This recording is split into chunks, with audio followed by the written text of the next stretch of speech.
Here's how you take a design or some inspiration and generate some variations of it in Runchat. I've pasted in an image that I want to generate some variations of. I can then select this node and press agent here, and that will create an agent that is able to analyze this image. So I can give it a prompt like this one that'll output a prompt that we can use for generating an image from text. If we select this node and hit tab, we can open the search widget. If we select Flux Ultra, it will create a Flux Ultra node. We can then wire up our prompt.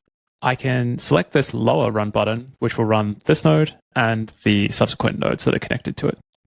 It generates a descriptive prompt for us and then also outputs an image using that prompt. To make this even more interesting, I can hit tab, which opens the search widget, and I can keep tabbing until I hit assets. In here, I can select a few additional assets, and I'll show you how to blend the aesthetics of these images.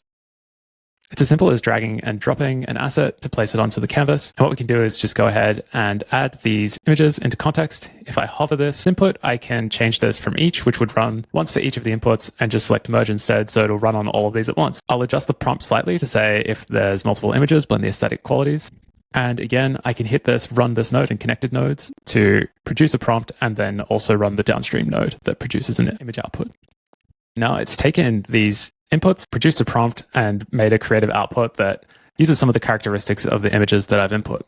So this involved a lot of steps. One new feature that we've added to Runchat is the ability to create templates. So if I was to hover these two nodes that I've created and added prompts to, I can use this button in the top left to publish a tool or a template. And if I publish it, it could land on the homepage of Runchat. The cool thing is I've already packaged this up as a template you can use right now. If you go to runchat.com, on the homepage, you can scroll down and we have a live preview of a number of different templates that you can use right away. I've created this tool called Reimagine that can take a number of image inputs, will create a creative prompt and output an image.